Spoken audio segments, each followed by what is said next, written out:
love holiness. I love holiness. I love holiness.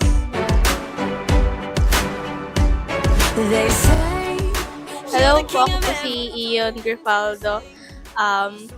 Bakit po mahalaga ang kabanalan sa buhay po natin? Kasi po si Lord lang po ang pass po natin para po siya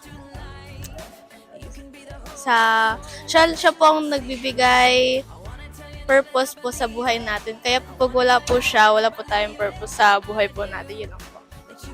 Ako po si Ronil Simona. Sa aking pagkakaunawa sa kabanalan ay ito po yung pagsunod po natin sa ating Panginoon. Na dito po makikita po kung paano tayo mamuhay bilang isang Kristiyano. Yun na po. Yan po. Good morning po. Ako po si Iris Simon, 144 leader po ng Blessed Church Las Marinas, under by Tita Jen Valor Sergio po. Yung paglakad po sa kabanalan po, maaring hindi po madali sa ating mga Kristiyano, pero napakahalaga po nito para sa ating mga mananampalataya dahil nagbibigay po tayo ng encouragement po sa iba na lalo na po sa mga bago pa lang po na mahihikayat po natin sa Panginoon na maranasan po nila yung salvation. Yung pagsunod po natin sa ating Panginoon, base po sa ating mga nababasa sa Biblia, isa po yun sa mga way ng ating Panginoon para po tayo ay makalakad at makasunod sa mga nais po niya. Bagamat po hindi po magiging madali, pero isa pong paraan para po tayo ay makarating po sa langit. So yun po.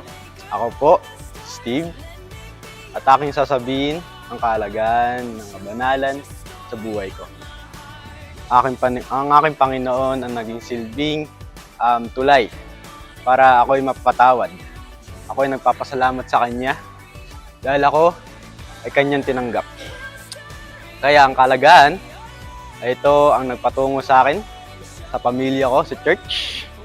Minamahal ko sila, minamahal ko din ang Panginoon ko. Kaya mahalaga ito sa akin dahil ito ang aking pamilya. Hello po, ako po si Brother Aris Pardo. Ang kahalagahan po ng kabanalan sa ating buhay, unang-una po siyempre hindi naman po tayo yung kailangan perfect talagang banal dahil isa lang po talaga yung perfecto, ating Panginoon. Pero yung mamumuhay ka po ng may kabanalan na umaayon sa salita ng Panginoon, may pagsunod sa Kanya, siyempre po lahat po ng gagawin natin, yung kinalulugdan ng Diyos, nasa tama, laging merong, kumbaga yung ginagawa mo, maligaya ka dahil alam mong tama yung mga lalabas sa bibig mo, yung mga nasa isip mo, lahat ng mga pagpapasya mo sa buhay, inuuna mo yung Panginoon.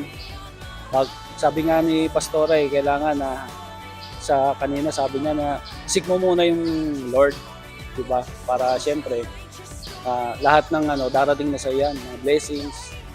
Ngayon, kung yung kabanalan na yon, siyempre, sinusunod mo lahat ng gusto ng Panginoon, mabuti ka sa iyong kapwa, tapat ka sa iyong sarili dahil sumusunod ka sa kanyang salita, andyan ay mga blessings na darating para sa iyo, para sa iyong pamilya, sa mga taong nakapaligid sa iyo, saka sa church na tinutuluyan mo.